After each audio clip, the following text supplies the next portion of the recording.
Très bien, donc on va continuer avec une autre super présentation de la main de Michael Martinez qui va nous parler de la qualité du ciel en tant que partie de notre équipe, les chaînons manquants.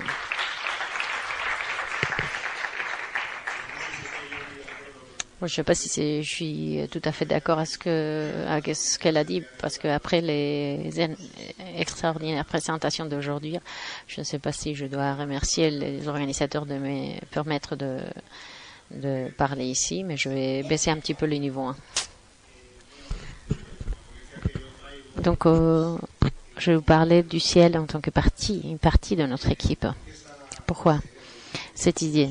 Moi, je suis astrophotographe amateur, tout à fait amateur.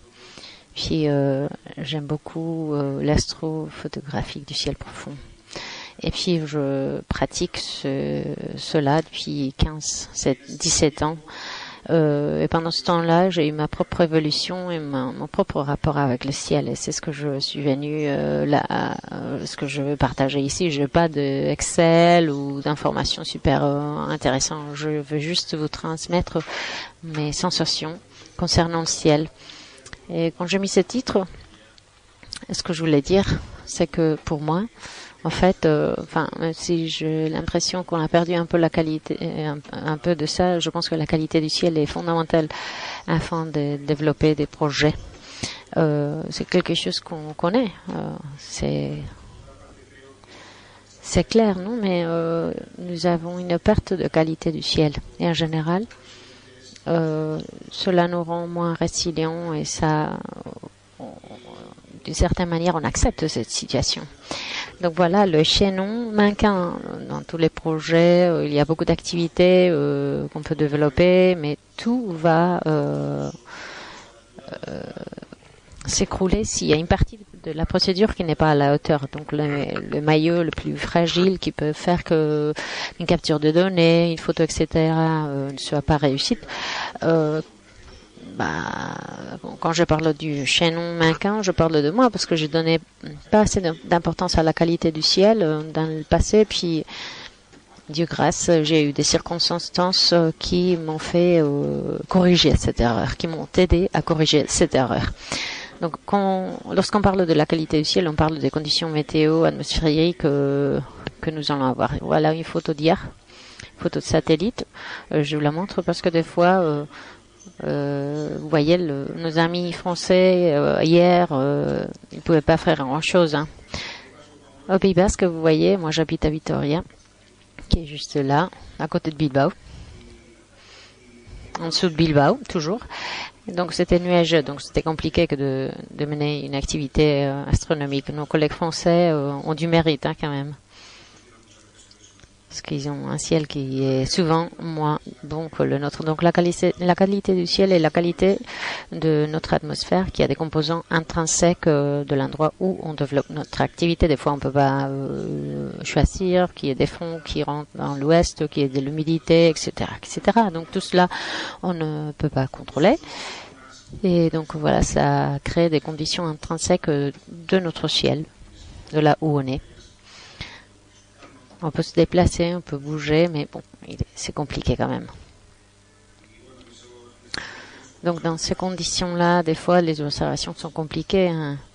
Et il faut un peu de militance en tant qu'astronome amateur que d'effectuer des observations, etc. Mais il y a un autre composant de la qualité du ciel qui est extrinsèque, qui n'est pas lié à la météo, mais plutôt à l'activité humaine, qui est la pollution luminique.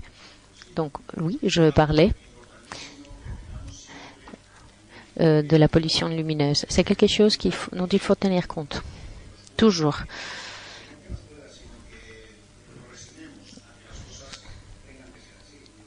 Moi j'habite à Vitoria, comme je l'ai dit, à côté de Bilbao. Vous voyez sur la carte. Et lorsque je commençais à faire l'astrophotographie, je me déplaçais. Jusqu'à là. Je prenais ma voiture et je me déplaçais là. Parce que lorsque je commençais, on m'avait dit que le plus important était donc la qualité du ciel, l'obscurité, etc., etc. C'était peut-être une période où les appareils qu'on utilisait avaient beaucoup de bruit, donc Et c'était la seule manière de travailler de manière efficace. Donc, il fallait rallonger les expositions. Puis la contamination, la pollution lumineuse est un problème qui dépend de nous en tant qu'espèce, qui est très lié à notre développement économique. Voilà une image de notre association à Vitoria. Nous avons mené un projet. Nous avons caractérisé quelques points des zones les plus obscures du Pays Basque. Comme vous le voyez sur la carte, on va caractériser cet endroit-là. Des points qui sont placés ici afin de développer un projet pour avoir des endroits où effectuer des observations astronomiques, puisque on perd notre connexion, notre lien avec le ciel qui était si normal dans le passé. Donc, vous voyez, celui-ci est un bon point d'observation du Pays Basque. Et puis voilà le ciel avec lequel on est content. Hein. Mais comme je le disais au départ, il y a 15 ans, j'étais très motivée, j'étais jeune, j'ai démarré une nouvelle activité, donc je prenais ma voiture, je faisais 150 km, je partais là, 1h30 de route, j'ai capturé 5 heures de données, je rentrais 150 km et puis le lendemain il fallait aller bosser. Parce que je suis un amateur moi. Puis tout ça c'est très bien, je rentrais avec mes données, je faisais mes petites choses, mais ça fatigue quand même. Pour un monsieur, des mois, des années, à la recherche d'un bon ciel pour développer l'activité dans les meilleures conditions possibles, pour que tous les chaînons de la chaîne soient forts, ça fatigue. Et donc il y a un moment où je me suis senti heureux avec ce ciel-là. J'étais content avec. Oui, c'est vrai. Je peux intégrer des photos plus courtes avec des longs temps et on obtient la même chose. À peu près. Bon, j'y ai cru. Je sais pas. C'est peut-être pas vrai. Moi, je ne vais pas parler des statistiques, de données, etc. Hein, je l'ai dit au départ. Vous pouvez être d'accord avec moi ou pas. Vous pouvez avoir des avis beaucoup plus justifiés que le mien. Moi, je vous parle des sensations. Donc, j'ai développé mon travail avec ce ciel-là en tant qu'amateur. Et j'ai travaillé comme ça jusqu'à un point, à un moment. J'ai un ami que, comme Marie a dit ce matin, il faut avoir des bons copains, des bons amis. Et moi, j'ai un ami à Montpellier, Frédéric Thomas, qui avait fait un observatoire à 2 heures de Montpellier à peu près. Et il est mon ami et il est généreux. Et donc, il m'a laissé utiliser mon équipe à son observatoire. Et les choses changeaient beaucoup pour moi. Parce que l'astrophotographie était devenue quelque chose qui pesait pour moi. Au lieu de chercher un bon ciel, je suis assise, restée chez moi, mais c'était une activité exigeante au long cours. Parce qu'on a tous des familles, du boulot, des amis. Et puis des fois, notre ciel ne nous permet pas de effectuer des bonnes observations. Il nous faut des facteurs, des variables correctes pour aller observer. Et donc, mon ami m'a demandé d'aller chez lui. Je suis partie. J'ai gagné beaucoup en qualité de vie. J'ai beaucoup gagné en termes de qualité du ciel, parce que c'est beaucoup mieux que le nôtre au Pays Basque. Et à partir de 30 degrés de hauteur vers le sud, je ne pouvais pas faire des photos parce qu'il y a une petite ville qui faisait en sorte que ce soit impossible d'obtenir une photo de toute la Voie lactée. Il y a un photographe qui ne peut pas prendre une photo du centre de la Voie lactée. Ça sert à quoi donc? Mais bon, j'ai dit c'est ok. J'ai le télescope dans cet observatoire ici. Ça me permet de travailler à partir de chez moi, enfin à côté de chez moi. Je pouvais rester avec ma famille plus longtemps, avec mon copain, ou je voyais un match de foot de temps en temps, parce que moi j'aime bien le foot. Puis dans ces circonstances, j'ai continué mon travail. Je pensais que j'étais content, mais j'étais en train de laisser du côté la variable ciel.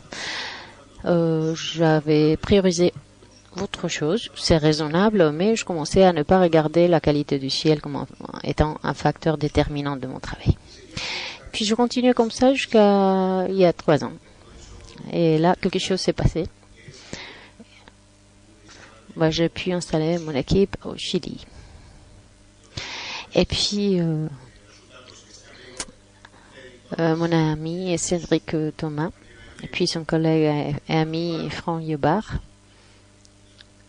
Et voilà, ces 2 gars-là de Montpellier se sont lancés une aventure. C'est vraiment une aventure, hein, un projet qui était le développement d'une zone de hosting de télescope au Chili, le meilleur ciel au monde. Et donc voilà, ils sont partis de Montpellier à la vallée de Rio Hurtado. Puis Franck, qui est à droite, il est parti avec sa famille. Hein. Il a pris sa famille, il a pris sa fille et il est déménagé à la vallée de Rio Hurtado, un village qui s'appelle Pichasca, 1500 habitants. Il est parti, carrément. Puis, lorsqu'on a commencé à penser, d'accord, où est-ce qu'on va mettre l'observatoire de ce type pour que les amateurs puissent mettre leurs équipes, etc. Donc, où est-ce qu'on va le mettre? Au Chili. Si le Chili est le meilleur ciel au monde, on va y aller. Et c'est fait, hein. Je dis que c'est le meilleur ciel du monde, mais c'est pas moi qui le dis, hein. Dans quelques années, 70% des infrastructures multimillionnaires d'observatoires du monde vont être au Chili, justement. Alors, mon ami Cédric et mon ami Franck m'ont invité à me mettre là et à mettre mon équipe là.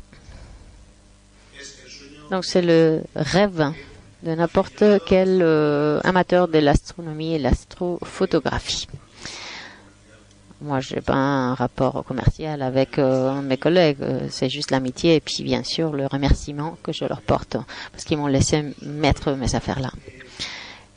Donc c'est un endroit fantastique. C'est à 40 km en ligne droite de Bellarubin, de Gemini Sud, du Souab. Donc ils partagent avec eux l'un des meilleurs ciels au monde. 1800 mètres d'altitude, 320 nuits sans nuages par an. 320, imaginez.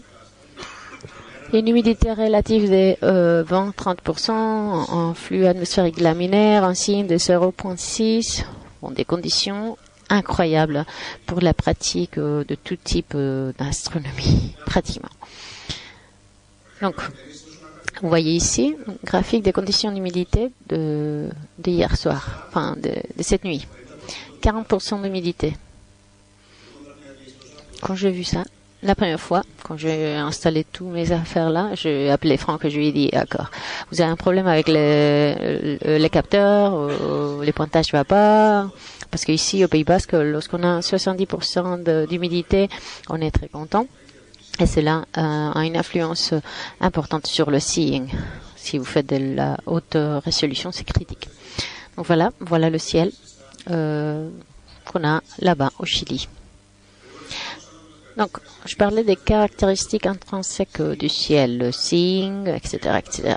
Mais qu'est-ce qui se passe avec les caractéristiques extrinsèques, ce que les êtres humains faisons, la pollution lumineuse que nous créons. Vous voyez ici des graphiques effectués par une société française qui fait des études de pollution lumineuse, et puis ils ont effectué quelques mesures là-bas concernant la qualité du ciel là-bas au Chili. Puis la qualité du ciel, et vous le voyez ici, c'est des graphiques correspondant à beaucoup de jours. Ces mouvements, des graphiques représentent le moment où la Voie lactée passe par-dessus, parce que la Voie lactée passe par-dessus, là. T'es là, et t'as le centre de la Voie lactée qui passe par-dessus. Comme ici, le signe. Donc, ça a un effet de 0,6 magnitude par seconde carré. Voilà pourquoi vous voyez ces mouvements. Mais tous ces graphiques correspondent au moment où la Lune est en dessous de 10 degrés. Donc, mais quand cela n'est pas comme ça, vous voyez à gauche, nous avons 23 magnitudes. 22, 23. Donc, et les éléments intrinsèques et extrinsèques là-bas sont énormes, sont excellentes. Donc, cela m'a ouvert un monde complètement différent. Le ciel est différent, j'ai pu observer autre chose. Il n'y a pas que ça. Je me suis amusée avec cette qualité du ciel au Chili. J'ai beaucoup gagné en termes de qualité, de productivité, pourquoi pas le dire. C'est très important pour un astrophotographe. Lorsque j'ai installé mon équipe là-bas, un jour, je me suis dit, je vais enregistrer les données des heures efficaces réelles pendant lesquelles j'obtenais des données là-bas. Donc, octobre 2020, 105, novembre 2020, 96, etc. Vous le voyez ici. En 2022, la moyenne est de 135 heures de date de qualité par mois, qui consiste en les photos que j'ai fait, l'exposition et puis faire l'addition. C'est facile, 135 heures par mois. Maintenant, c'est moins les chaînons manquants. C'est moins la contrainte parce que j'ai tellement de données que j'ai pas le temps de les traiter. Et ça, c'est un problème. Donc, la productivité augmente énormément. La qualité des prises individuelles, etc., augmente dramatiquement. Mais la productivité, c'est quelque chose qu'il faut mettre en valeur parce que cela nous permet de faire des choses qui sont plus complexes, dont je parlais plus tard. La qualité du ciel, on la voit lorsqu'on, par exemple, on fait une prise d'un objet à 15 degrés de hauteur ou à 77 degrés de hauteur. Donc, c'est pratiquement équivalent. Les données obtenues dans les deux cas. Et donc, l'uniformité de toutes ces données augmente énormément. Puis, lorsqu'on applique les algorithmes, toutes les statistiques derrière les algorithmes, tout devient plus fiable. Il y a des gens qui sont très habiles avec les ordinateurs et en conditions de pire de ciel. Ils peuvent obtenir des bonnes données parce qu'ils connaissent bien le matériel informatique. Moi, c'est pas le cas. Mais bon, voilà une des conséquences qui augmentent la productivité. Donc, je m'en fous si je suis à 15 degrés, à 77 degrés. Si vous vous souvenez du graphique précédent, du ciel à côté d'Alaba, là, à partir de 20 degrés ou moins, la productivité n'est pas très élevée. Et cela nous permet de développer des projets beaucoup plus complexes, d'ailleurs.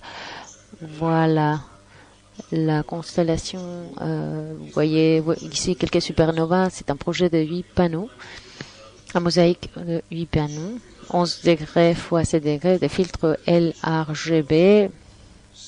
Il y a 6 filtres. Au total, 249 heures capturées pour effectuer ce mosaïque. 935 images au total, plus les flats, etc., etc.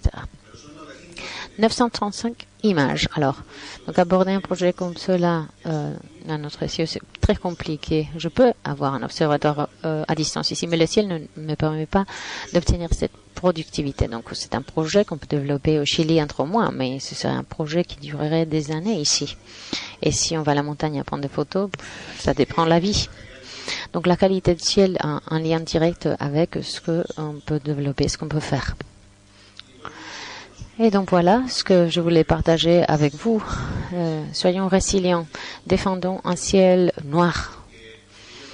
Parce que si l'on obtient des bonnes conditions de travail, on va être beaucoup plus satisfait, beaucoup plus content avec notre travail. Donc j'espère que ma présentation a été intéressante pour vous. Merci beaucoup de votre attention.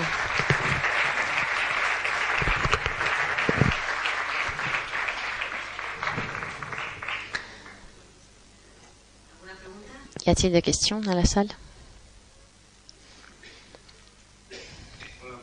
Oui, merci beaucoup. C'est pas une question, c'est un remerciement, tout simplement à toutes les personnes qui font de l'astrophotographie, parce que derrière une astrophoto, il y a beaucoup de travail de planification, de travail, de traitement, des nuits froides, de mauvais temps, etc. Et beaucoup de personnes voient juste une image, c'est tout. Et donc, ils ne savent pas que c'est un travail très important ce que vous faites. Merci, merci beaucoup de ce remerciement. Moi, personnellement, je m'en fous parce que je fais ça pour moi, parce que j'aime bien. Et puis, je suis content. Et si mon épouse aime bien ça et ma fille aime bien ça, bah, je suis content. Mais c'est vrai. Ce que vous dites, des fois on pense aux photos de Hubble, des photos obtenues dans des conditions énormes. Et lorsqu'on montre une photo d'amateur, on dit bah c'est bien. Mais bon, c'est quelque chose qu'on fait pour soi-même, à vrai dire. Et si on te donne un like, bah t'as mieux.